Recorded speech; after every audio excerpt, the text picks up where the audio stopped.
Hello, this is Chuck Carnevale, co-founder of FastGraphs, the Fundamentals Analyzer software tool. This Analyze Out Loud video is going to cover the three premier drug retailers in our country: CVS, Walgreens Boots Alliance, and Rite Aid. I will be primarily looking at their current valuations and the opportunities for future investment in all three companies. So let's start here by looking at all three of these candidates from the perspective of their operating earnings only. One of my pet peeves that I've held for a long time, especially as it relates to my FastGraphs Fundamentals Analyzer software tool, is I get so many cynical comments from people that say it's all rear view mirror thinking and it's only historical looks. Well, to me, understanding the historical past operating results of a company is a critical factor. To me, investing is all about asking elegant and then answering elegant questions. And the better the questions you ask, the better your results are going to ultimately be. So my first question I always start out with, before I look at any company, what kind of business am I really investing in?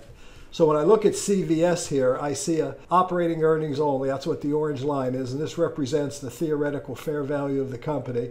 I see consistent growth averaging 13% going back to 1999. If I, in contrast, check that against Walgreens Boots Alliance, for example, which in my view is the second premier company, I get a very, very similar picture. Walgreens actually might have a little more consistent growth, slightly lower rate, but really for all intents and purposes, growth at 12.5 and 13 are the same number. So both of these companies have the kind of characteristics I look for. I look for companies that are able to consistently grow their businesses year over year. And that's a kind of a hint as to why I consider CVS and Walgreens a good long-term investment, where in contrast, I consider Rite Aid a speculation. And this is a good example right here of why I think looking at history is so darn important. When you look at this long-term operating earnings record of Rite Aid, you clearly see that this company's all over the place. They lost money for several years in a row back in 2000, 2001, 2, and 3. Then they made a little money, and then even before the recession, they lost money again, and they kept losing money into the recession and all the way into 2012. Then they had a big pop in earnings, and earnings collapsed. So, I've learned an awful lot about this company just by looking at this historical record. This is going to be obviously a very, very difficult company to try to guess where the price of the stock might go, or more importantly, where the earnings of the company might go in the short run, let alone the long run. All right, so now I've kind of answered the question, what kind of businesses am I investing in? I think Rite Aid is obviously a very cyclical, speculative business that operated in the same industry as CVS and Walgreens and yet had entirely different results. So that tells me a lot. So CVS and Walgreens are both the types of companies that I would be interested in investing in because they have the characteristics I'm looking for. So now my second most important question is, what about valuation? Because even if a company has this kind of operating history, if it's overvalued, there's no reason for me to spend any time trying to learn about the company. And Walgreens tells some really, really interesting lessons here. By the way, I've covered CVS a little bit in the previous video that I did in my introductory blog that I've linked to in this article, but Walgreens really has some very interesting stories to tell about valuation, and I want to tell you that here because a couple of things really come to mind. First of all, I want you to notice, if I run my mouse along the price here, you see these very high PEs, 55, 30, 30, 25, etc. Obviously, Walgreens was commanding very high PE ratio valuations at that point in time. But here's the thing. This stock was excessively overvalued with a 60 PE in October 31st of 2000. Now, that's peak. If I go all the way to trough, and I'm going to go out to May of 2012, so you have all these years here. You've got 1, 2, 3, 4, 5, 6, 7, 8, 9, 10, 11, 12, 11 and a half years of a negative rate of return on owning Walgreens. Now that would classify as a dog by almost anyone's definition. But let me show you why it's true that Walgreens was a dog of a stock. There's no question. It had a negative 2.3% annualized rate of return for over 11 years.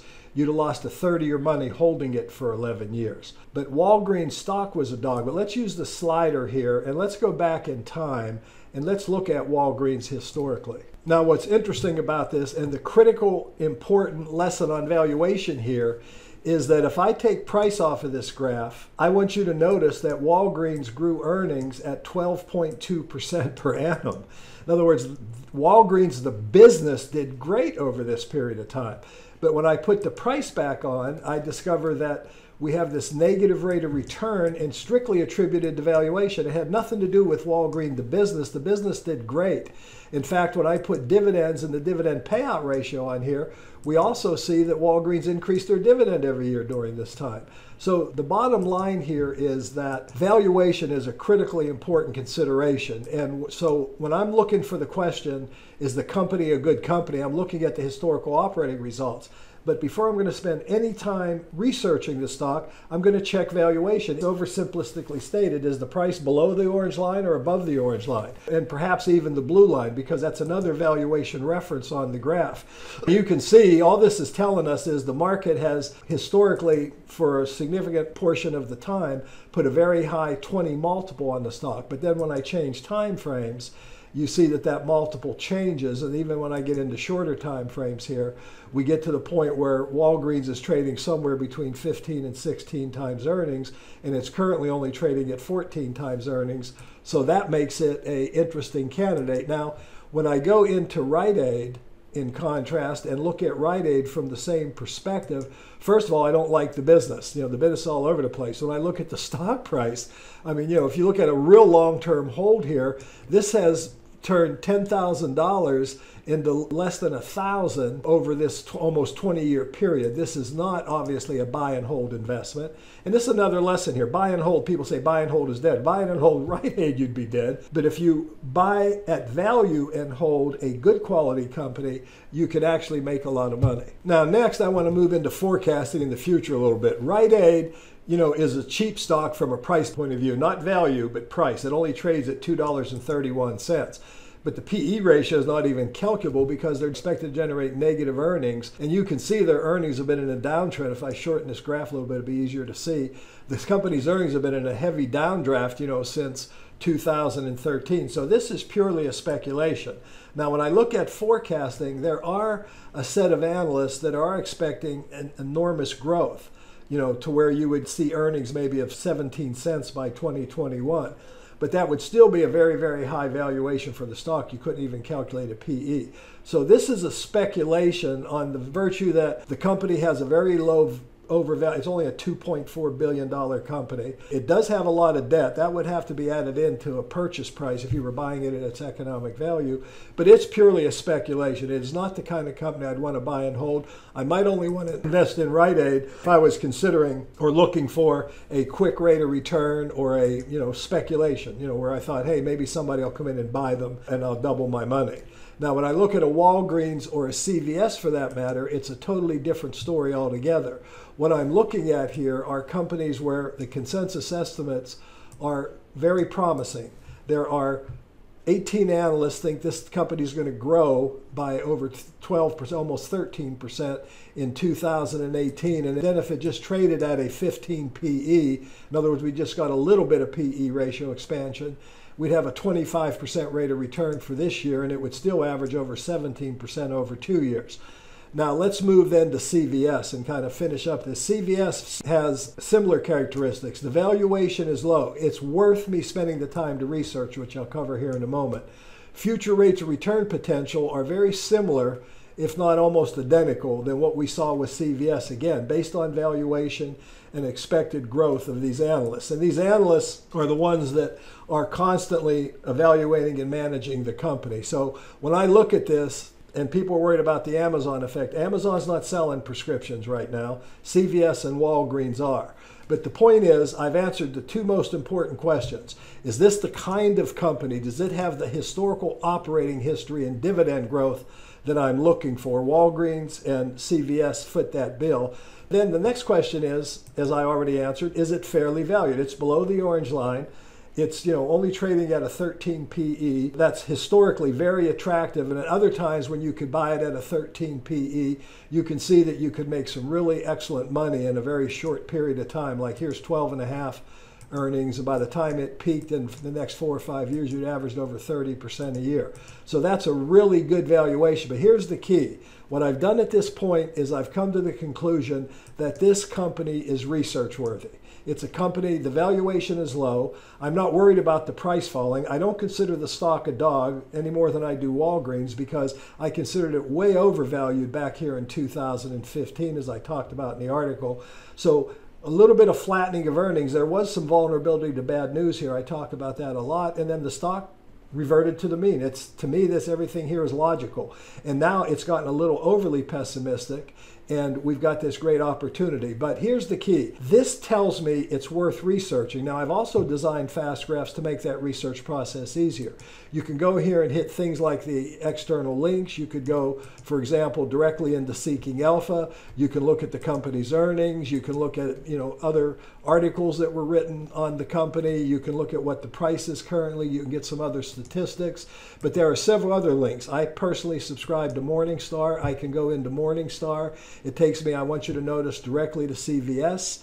I can go into the premium analyst report, which I do pay for, I might mention.